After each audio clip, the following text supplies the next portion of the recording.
जय गुरुदेव। प्रणाम सभी को। निरोग जीवन के महत्वपूर्ण सूत्र अध्याय 9। लास्ट टॉपिक हमने पढ़ा था धार्मिक और सामाजिक दृष्टि से धर्मशास्त्रों में निषेध। आइए आज के टॉपिक की तरफ आगे बढ़ते हैं। धार्मिक दृष्टिकोण से भी तंबाकू त्याज्य है। वैसे तो यह बात सर्वविदित है कि तंबाकू का संसार में प्रचार हुए 500-600 वर्ष ही हुए हैं। कोलंबस की अमेरिका खोज के पहले एशिया, यूरोप, अफ्रीका आदि अन्य महाद्वीपों वालों को इनके संबंध में कोई ज्ञान न था। पर धूम्रपान भारतवर्ष के लिए सर्वथा नई चीज नहीं है। वैद्यक के चरक और सुश्रुत जैसे हजारों वर्ष पूर्व रचे गए ग्रंथों में धूम्रपान का विधान है।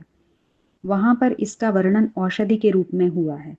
जैसे कहा गया है कि आम के सूखे पत्तों को चिलम जैसे किसी उपकरण में रखकर धुआं खींचने से गले के रोगों में आराम होता है, दमा तथा श्वास संबंधी रोगों में वासा अथवा अड़ूसे के सूखे पत्तों की चिलम में रखकर पीना प्रभावशाली उपाय माना गया है। यह भी असंभव नहीं है जिस प्रकार हमारे देश में भंग या विजया का प्रचार काफी पुराने जमाने से है, उसी प्रकार साधु कहलाने वाले वर्ग में भंग के सहकारी गांजे का प्रचार भी उसी समय से हो गया हो, क्योंकि पुराण और स्मृतियों में कहीं कहीं धूम्रपान का निषेध और उसके प्रयोग करने वाले के लिए लौकिक या पारलौकिक दंड मिलने का उल्लेख है। उदाहरणार्थ स्कंद पुराण में एक स्थान पर कहा है, यत् स्वधर्मार्जितं पुण्यं तन्नष्टं धूम्रपानतः तस्मात् सर्व द्विजातीनां न ही सेव्यम कदाचन। अर्थात स्वधर्म का आचरण करके जो पुण्य प्राप्त किया जाता है वह धूम्रपान से नष्ट हो जाता है। इस कारण समस्त ब्राह्मण, क्षत्रिय, वैश्य आदि को इसका सेवन कदापि नहीं करना चाहिए। स्नान दानानि तीर्थेषु प्रयागादिषु कोटयः वृथैव तानि सर्वाणि धूम्रपानाच्च नारद। अर्थात अनेक तीर्थों में स्नान दान कर लेना और प्रयाग आदि में अनेकों बार स्नान करना भी धूम्रपान के कारण वृथा हो जाता है, क्योंकि इस कुटोप के कारण मनुष्य के हृदय में दूषित वृत्तियों का उत्थान होता है और उसके विचार अशुद्ध हो जाते हैं। दत्तानि येन दानानि सुवर्णादीन्यनेकशः निष्फलं तानि सर्वाणि धूम्रपानाच्च नारद। अर्थात इसी प्रकार सुवर्ण, गौ, अन्न, वस्त्र आदि का बहुत सा दान भी धूम्रपान रूपी पाप के फल से निष्फल हो जाता है। इन कथनों से प्रतीत होता है कि नशे के रूप में धूम्रपान के दोषों से प्राचीन समय के विचारक भी परिचित थे और इसलिए वे धार्मिक दृष्टि से इसको हेय और त्याज्य बतला चुके हैं। तीर्थ स्थानों पर लगने वाले बड़े मेलों में धूनी पर बैठकर सुल्फा, गांजा अथवा तंबाकू की दम लगाने वाले बाबा जियों से पूछना चाहिए कि वे इस प्रकार का कुकर्म करके क्यों अपने और अन्य लोगों के तीर्थ स्नान के पुण्य को नष्ट करते हैं। पद्म पुराण का उपाख्यान। पद्म पुराण के एक उपाख्यान में, जिसमें श्री कृष्ण के इंद्र के साथ लड़कर कल्प वृक्ष को भूमि पर लाने की कथा कही गई है, तमाल पत्र तंबाकू को गौ के कटे हुए कान से उत्पन्न बतलाया गया है। इसका आशय यही है कि जिस प्रकार हिंदू मात्र के लिए गौ का एक रोंवा उखाड़ना भी महापातक कहा जाता है, उसी प्रकार गौ के कान की आकृति वाली तंबाकू के पत्तों का किसी भी रूप में सेवन करने पर घोर पाप लगता है। पर हम देखते हैं कि परंपरा से चमार, कोरी आदि नीच कहलाने वाली जातियों में ही नहीं, वरन ब्राह्मणों की अनेकों उपजातियों तथा ठाकुर बनियों में भी हुक्के को एक जातीय पदार्थ मान लिया गया है।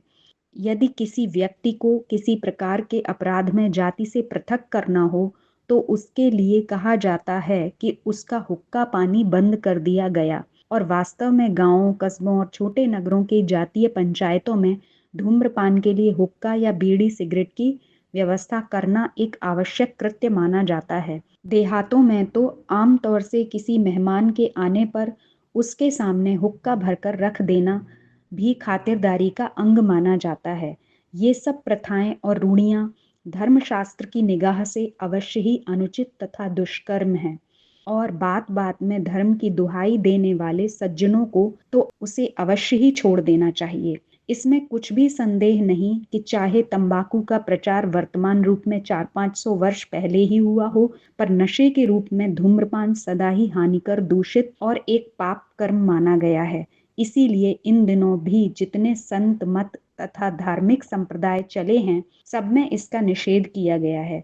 किसी भी धर्म प्रिय सज्जन ने आज तक इसका समर्थन नहीं किया। तो भी हम अत्यंत खेदपूर्वक देखते हैं कि मंदिरों के पुजारी तथा अन्य कार्यकर्ता तथा तीर्थों के पंडे दिन भर बैठे बैठे बीड़ी फूंकते रहते हैं। जिन धर्म स्थानों से तंबाकू के त्याग का उपदेश और प्रचार होना चाहिए था, स्वयं उन्हीं के भीतर उनका इतना अधिक प्रचार कितना निंदनीय कृत्य है, यह कहने की आवश्यकता नहीं है। धूम्रपान त्यागने के लिए जहां अन्य अनेकों शारीरिक मानसिक स्वास्थ्य संबंधी कारण बतलाए गए हैं, वहां यह धर्म संबंधी कारण भी कम महत्वपूर्ण नहीं है। जो लोग चौका की लकीर के पास भी किसी अजनबी के आ जाने पर कई हाथ की दूरी पर रखे भोजन को अशुद्ध बतला देते हैं, विधर्मी के हाथ के दूध, घी, बताशा, कटे फल आदि को अशुद्ध समझते हैं, वे ही लोग उन्हीं की बनाई तंबाकू या बीड़ी को मुंह में रखने के लिए किसी तरह का संकोच न करें, यह एक आक्षेप की बात है। बीड़ी को जिस प्रकार की नीच कौमों के गंदे लड़के बनाया करते हैं, उसे यदि आंखों से देखा जाए तो मालूम होगा कि रंग बिरंगे कागजों के बंडलों में लिपटी हुई बीड़ियां वास्तव में कितनी अशुद्ध होती हैं। जो लोग बाजार के दाल चावल अनाज तथा अनेक अन्य खाद्य वस्तुओं को बिना धोए कभी प्रयोग में नहीं लाते, वे भी बीड़ी के बंडल को खोलकर तुरंत बीड़ी को होठों से लगा देते हैं और उनकी धार्मिकता और रूढ़ि पालन पर संदेह होने लगता है। तंबाकू एक तो स्वयं ही दूषित और गंदी चीज है, फिर शास्त्रों ने भी उसका निषेध किया है। इस दृष्टि से भी विचार करके इसे जहां तक संभव हो शीघ्र छोड़ना ही उचित है। तो आज के टॉपिक में हमने पढ़ा कि धार्मिक दृष्टि से बहुत सारे पुराणों में भी इसको छोड़ने का ही विधान बताया गया। पद्म पुराण के बारे में बताया गया और हमें स्कंद पुराण के बारे में भी बताया गया कि हर जगह पर इसको छोड़ने के लिए ही कहा गया है।